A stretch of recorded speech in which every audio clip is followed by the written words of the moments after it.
Well, hello friends out there in YouTube land. Rob here. Today we've got a really cool review coming at you. We're going to be talking about audio and field recorders with Tascam's brand new product, the Portacapture X6, coming at you in just a moment.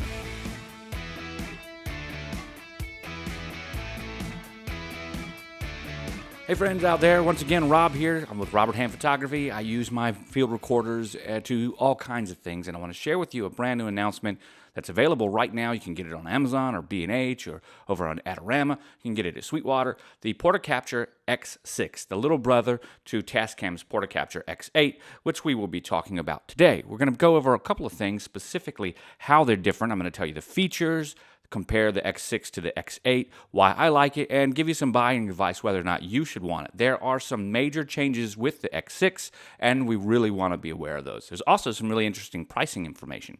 So I hope that you're ready to get down to that. Let's actually go ahead and begin talking about features. Features are pretty cool, and as such, we're going to come over here and talk about the X8 just so that you can see a little bit about what the X8 has as compared to the X6. The X6 is going to contain many of these things, but the number one thing that you're going to notice here is the X8 is going to have this combo jack for the XLR and 1/4 inch. That's a big deal. The most visible change you're going to see is that the X6 has a much smaller screen, but also has the same size battery compartment. That's going to make sure that you've got even longer battery life comparatively to the X8 because that screen would take up quite a bit of power. Those are the biggest changes that you're going to see physically. You're going to notice some changes about the actual microphone capsules that come off on the X8. They do not come off on the X6. Instead, they just tilt and swivel with a locking screen. This is an important thing because lots of times when you use the X8, or at least when I use it, I'll actually take the microphone capsules off and I will use a wireless mic, or I'll have an 1/8 inch to the mini jack to come in however I might like. We've got that set on both of the microphones on the X8. So now that we've had that kind of a walk around and look through, let's actually go ahead over here to the specifications for the X6. Of course, you can see there are some different things we're talking right now about the X6. The front makeup of the panel is very similar. You've got your play, pause, stop, record. You've also got the big dial, which I quite a bit like. As we walk around, you'll notice on the side right there where the XLR jacks are, they are just the single jacks. They're not the combo jacks. They are the nitrig jacks, which is really nice. The idea is that the X6 is quite a bit smaller, roughly 1/3 smaller. So it's about 2/3 to 60% the size, and it retains quite a few of the same features. As you're looking at it over here, we're talking about things from the regular monitoring to the podcast. You have that wonderful app launcher, which also works on the X6, just in a smaller size. It looks like we've also retaining, when we go back to the hall or music setting that you could see right there, it's come up again, you're still retaining your reverb settings, which is really nice, as well as just some of your compression, as well as your EQ, guitar, vocal, music, low cut, high cut, things like that. So a lot of the software features are saved. You can see there the piano had the large hall set for reverb. When we look at that, we have this manual, which is my favorite, podcast, which is going to give you 2 queuable sound pads. We've got field, which is going to be set up for easy field recordings using the X and Y microphones, which can also be turned into an A-B microphone pattern on the X6 just by unlocking them and swiveling. You've got voice, which is going to act as a really great and easy-to-use voice recorder. Music, which was that hall setting. You've got, I believe, 6 different types of reverb, and you can adjust the amount of reverb that you would like. That is a setting that I use quite a bit when I'm recording videos, specifically with my guitar. I play a lot of music. I'll talk about that in a minute. And then they even have an ASMR setting. If you want to do that binaural stuff, you can get into it. It's set up for video production. As you can see, there's a Bluetooth adapter, which allows timecode sync, just like with the X8. We've got a lot of the same great features, and it will work just using, like right here, they're using an Ultra Sync by Atomos, and they're using, in this case, the AK BT1, which is the accessory kit, BT1 that goes for the X6 or X8. That is a $50 add-on if you want one. You have, right here, we're showing a bride. This is a way that I would usually use the device, however, not with a handheld microphone that's connected directly. I would be using wireless microphones, generally speaking, and yeah. Now, when we get down here, I want to talk about this, the dual analog to video digital converters that are on here, the high gain and low gain stage. Of course, that's how you get that 32-bit float. They work very well, but we're going to find that there is something else about that. We're at 96 instead of 128, 256, stuff like that, when it talks about your sample rate. So 96 kilobit sample rate compared to the higher ones in the X8. That's a big point we're going to talk about in just a minute. Still at 32-bit float. And of course, you can use your Tascam Portacapture X control app from your phone with that Bluetooth device in order to get it all synced up. Nice for you. So we've talked a lot about what's actually happening with the features of the X6 versus the X8, and I think now it's time to actually go ahead and kind of talk about some of those things a little bit more closely. So when we look at the X6 versus the X8, I'm getting my setup right real nice for you real quick. There are a couple things that you'd like to know. I'm going to go ahead and come over here. I'm on the Tascam website. I'm just going to pull up the specifications. And as these specs are pulled up, if I can get to it, yeah, as these specs are pulled up right here, there's a couple things that we're going to see right off the bat. Tascam, of course, is a 4-input, 6-channel recorder. The X8 is a 6-input, 8-channel recorder. That means that you get a mix down and stereo mixes, so you get a couple of additional channels on the X8. The way that you would use those channels is to have post-production ease with stereo mix outputs and things like that rather than individual channels. So you could have your individual channel for all of your 6 or your 4 channels. You could have a mix with all of the effects on them, and then you could have a mix with none of the effects on any of the channels, but some to a stereo mix on those final 2, however you wish. That means that your post-production workflow can be very easy if you've set up real nicely on your device. Like if you're doing a podcast or something like that, you can get a lot of that Rodecaster Pro 2 type of stuff, or Rodecaster Pro, or even some of their other, like their podcaster. They have a Tascam Podcaster kind of device. I know that Zoom has a podcaster kind of device. These sums and mix downs with these additional channels, if you're unaware, they help you get a lot of that post-production stuff done quicker on the device because it's giving you those already summed. This is a very important workflow for many people. I use it quite a bit, specifically on videos like this, and especially when I'm recording my guitar tracks and I want to play something, and I may not have liked the settings that I used on the device. I at least have my original device, but if I do like them, I've got all my regular tracks and I can use my sum track. So I hope that was a good explanation for you. As we move on along, there are a couple of other things down here too that we get to talking about. When you think about these recorders, they're all going to record up to 32-bit. However, you can see right here, and I'm going to make it quite a bit larger, the Tascam Portacapture X6, which is on the left, as you can see, we've got 192, 256 on MP3, but when it comes to the wave, which is really what you want, you're only going up to 96 kilohertz. When we're over here on the Tascam Portacapture X8, our sample bit rate goes up to 192 kilohertz at 32-bit. So you have a much higher sample rate when it comes to the Tascam Portacapture X8. That's not necessarily the only change, but it is at least one of them that is important here. Let's go ahead and look a little bit back. When we get down here, a lot of our inputs have almost identical specifications specific to loudness. The microphone capsules appear to be the same when we look at our recording and playback formats and our line inputs and stuff like that. The XY mics on there have the same gain settings, so you're not losing anything there, and you're able to really pick up quite a bit. When it comes down to the different sound options that you have, it appears that everything that we're talking about with as far as software feature-wise, except for the 192 kilohertz sample rate for the 32-bit float, has been brought over. Something that's not mentioned in the user's manual, and I find strange, is it doesn't talk about the additional use of the line in or the USB in as your 2 and 3 or 3 and 4 microphone input selects. On the Portacapture X8, you've got the ability to choose under your input-output settings which types of settings you want to use. So we can use a line in as well as we can use a USB in. So we can take this USB right here and use that as channel 4, and we can use line in as channel 3 or 6 and 8. You can set them really to be whatever you want them to be. You can also adjust your reverb on all of these different tracks individually on the Portacapture X8. Whether or not you can do that on the Portacapture X6, the Tascam Portacapture X6, I don't know, because it just was not in the owner's manual when I was going through it. I would like to say that you can. Maybe this is great. I know that Tascam will see this review.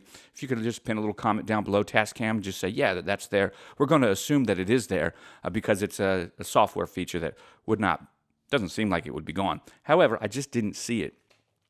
When we talk about why I like it, okay, the concept of these two recorders serve two very different purposes. As a wedding photographer, videographer, I don't care for the Tascam Portacapture X6 for me because of one reason, and that is the reduction to the combo jacks to just the single jacks. I often need to plug into places like DJ outputs or soundboards and things like that, and not having those inputs means I'm going to carry another cable. Guess what? I'm not going to carry another cable. I already have those cables, right? I've got plenty of cables. They're all in my bag, but I'm just not buying devices myself personally that require me to jump through hoops in order to use them. The idea to not have that XLR combo just completely kills the versatility of the Portacapture X6 for me. And that's because the gear that I already have, it's all XLR and quarter-inch compliant. It all works that way. So if I want to plug in specific to a wedding, if you've got a violinist that is amplifying off of an amp or an electronic guitar or an e-guitar or like acoustic electric is what I'm trying to say, or a keyboardist, they're going to come out with a quarter-inch. So if you have just a simple quarter-inch patch cable, you can plug in and plug in. That's simple. Not so here. Sometimes they'll come out with XLR, and if you've got XLR, great. That'll work. But it really, most of the time, you're dealing with quarter-inch. And many times when I'm at a wedding, I'm actually recording 4 inputs at a minimum, right? So I'll record the bride, I'll record the groom, I'll record another line, which is usually a microphone that's handheld that's turned off that might be at a podium if someone wishes to speak, for a singer. And generally, if there's a singer, there's also accompaniment or music. In those instances, I need 4 inputs. Generally speaking, on the Tascam Portacapture X8, I could take these 2 inputs off the top because they're still quarter-inch jacks, 1/8-inch jacks underneath. We talked about that a minute ago. And then I've got my left and right for my wireless coming in off of my system. I can plug an output into these 2 right here, and I can have my left and right channel for my bride and my groom, or my pastor and my groom. And then I can use the other 2 channels for any additional inputs. If this was the Tascam Portacapture X6, I could not do that because the top inputs do not come off. They are permanently attached, meaning that I don't get these 1/8-inch combo jacks right there, which isn't as much fun as it sounds. It's something that I actually miss. And since I don't get them, I would have to use the other inputs for my additional inputs, and that just doesn't work. So when we talk about it like that, I think to myself, maybe that's why it's not for me. Okay, so should you buy it? Hearing all that I said about that, the question is, should you buy it? And right now I'm organizing this into XY configurations so that you can see. Actually, I think that the Portacapture X6 is a really great smaller device. I like it quite a bit because I like the Tascam Portacapture X8. These are my first Tascam, well, this is my first Tascam device. I do not have a Portacapture X6, but I know that from using this that I believe that Tascam has made a quality product. A couple of things that I still don't like about it is, but I've grown to like from my first reviews of the Tascam Portacapture X8 when it came out. And I bought it at full price when it came out. It is now currently $100 or $120 less. We'll come on to the price issue here in just a second. But generally speaking, the device itself, the microphone inputs, I have found them to be extremely high quality. 14.5 millimeter, which is a larger condenser style microphone capsule, which is pretty nice. I've taken them apart. You can see that on some of my other videos. You can see that the construction is a plasticky kind of housing. I would call it a cheap microphone construction. However, dropping in use in real world, even though my original thoughts were that I would prefer a better construction, and I think that there are some options out there, especially if one breaks for whatever reason, I have found them to be very high quality, and including being dropped and stuff like that and used on probably 25 weddings, something like that. I've had no problem with these microphones. I've used it quite a bit for recording my guitar, my practices with my group and all that other stuff, and I love it quite a bit. However, on the Portacapture X6, these won't come off. So if they do break because of that, what I would consider to be a lower quality build, specifically compared to the other major brands like Zoom, you buy a Zoom microphone capsule, it really feels substantial compared to these. Well, on the Portacapture X6, since they don't come off, there's no idea for a replacement. You can't do it. If this breaks, I could possibly buy one from Tascam and just replace it, or just to simply not even use it. I would still have use of this through the mini jack that's right there, that 1/8 mini jack. The other thing about it that I want to let you know is that those nitric connectors not being combo jacks, we talked about that. It's a big deal for me because when I want to plug in, I want to plug in. And having the ability to plug my guitar directly into here without a cable makes quite a bit of sense, specifically considering that I've got really cool EQ and reverb specific to instruments and music. So it makes recording on my guitar on a one device that's portable with me pretty easy. And that EQ is assignable to different tracks. So when I don't want EQ on my voice, but I want some on the guitar to kind of fill it out, I can actually just assign the EQ to a different track and not my vocal track. I can assign the EQ to be only to the input or these mics. It's really quite versatile. And I can assign my compression and my reverb and all that to different tracks as well. So I can do that with everything. And so not having that 1/4 inch in direct to the device, the Portacapture X6, it's a problem as far as I'm concerned. Knowing those things, if you're out there making sounds and you're looking for 92 kilohertz compared to 196, you are losing resolution, about 50% resolution and sample rate. How big of a deal is that? If you're slowing down sounds and you're really doing a lot of post-production to the sounds to create really atmospheric kind of stuff, this is not something that I do quite a bit, but it is something that I play around with. I like to see and test, and I like to record streams and jet engines and things and just see the different types of cool sounds that are inside those sounds. If you get into that kind of stuff like I do, what you will find is that that sample rate could be a bit of a bum for you. You would like to have it. As far as for spoken word, audio, and dialogue, it would never be a problem. So things like recording a wedding, that's fine. Things like recording a band, you're probably okay. If you're going to do post-production and work in as a recording studio or something like that, and this was going to be something that you might use as an auxiliary device, you definitely would want that 196, and you don't have it on the Portacapture X6, so that would mean that the X8 would be your deal if you were going with Tascam. Finally, let's talk about price. Price. Okay, so we're going to have price. I'm coming up to price, so I'm going to come back over here. Currently, the Tascam Portacapture X6 is $369, and it's on its way. The reason this is important is because the Portacapture X8 is $389. Right? And so if you had your choice to buy which one, $20 more, the idea is simple. You should go ahead and get the Tascam Portacapture X8. However, that's not the whole story. So Tascam brought out the Portacapture X8 at $500, $499. After about 4 months, they dropped the price to $399, which was crazy to me. That's a 20% drop in the price just 4 or 5 months after purchasing it. I was one of the early adopters, so that I had to pay the full price for the device. Everybody else got the skate price, and that's it. It has sat there at that skate price of $399 for a while. And I would say that is actually the price that the device should probably be. That's the price the market has settled on. Yes, it's got a lot of features and a big screen and everything else. But the reality is other devices do very similar, and they're competing with Zoom. So yeah, the price on this probably should have been $499 or $399 from the get-go, or somewhere thereabouts. Which means that the price of the Portacapture X6 at $369, you're too close in price. That should probably be a little bit lower. For example, I'm using the Zoom H6 over here, and I think you can pick one up for around $250, $260. Yes, it is not a 32-bit float audio recorder. That is the only real difference other than physical stuff. The reality is that if you're doing things with spoken audio, the 32-bit will only save you in events of, explosive noises, right? Or really low noise. And that would come if you weren't monitoring your sound and setting it at least right in the first place. Let me finish this up by just giving you a use case scenario. 32-bit is of no help to you when you're streaming live, like on YouTube, Facebook, TikTok. Let's talk about weddings. When I stream weddings live, of course I record in 32-bit in case I need to do something in post-production to it.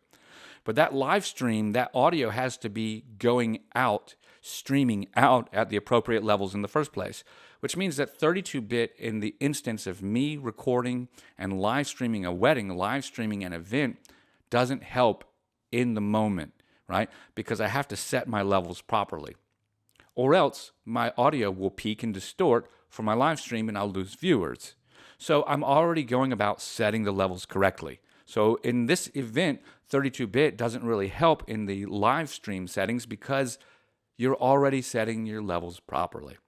So when you look at those two things that way, you could, if you're not doing a lot of live and you're a pretty commiserate audiophile and setting or audio or sound guy, sound engineer, and you're setting your levels properly, and you're recording with a dual track anyway, one at 12 decibels or 18 decibels lower, depending on what you need, then you would never have the idea of lost or improperly clipped audio in the first place, because you would have been recording it properly with the good standards that were already set in place. The concept of just turn it on and record and forget it is absolutely great when you're running and gunning. So if you are in a run and gun situation, that's things that you might have more post-production or less time to set, then yes, the 32-bit is great, and there's not a comparison because it will definitely help you out and save you. But if you're in a situation where you're going to do a lot of live stuff and you're not doing a lot of post-production, then the idea of 32-bit, it doesn't really help you very much, is what I'm trying to say. Today we have talked quite a bit about these devices, and my final verdict is right here. They got to drop the price, or they're either going to increase the price here. So at $369, should you get one? For me, yeah, I think in comparison to the Zoom F3, pricing similar, not the same. Features, you get more features on the Portacapture X6 than you do on the F3, specific to the reverb, compression, and the additional modes. Neither one of those two devices have the XLR combo with the 1/4 inch, so you're not really losing much. But the Zoom F3 does come in and do everything in a much, much smaller package. Which one would I get? I definitely would take the larger screen on the Portacapture any day, which is why I bought the X8 in the first place, even having the other audio recorders. So yes, but it's price dependent. The buying decision that I'm giving you is yes, if you need this, yes. If you are trying to upgrade, only if you need 32-bit float. Your 24-bit recorders are going to send you just fine. If you got a Zoom last year, an H6 or an H8, there's no real reason to buy the Portacapture X6 or X8 unless you can make use of that 32-bit audio. And that's the case. So guys, I'm Rob. I want to thank you so much for watching today. We've had a great time. We've been talking quite a bit about the Portacapture X6 and all the cool things that we're doing here. I want to thank you for watching and remind you that I will catch you on the flip side. Bye for now.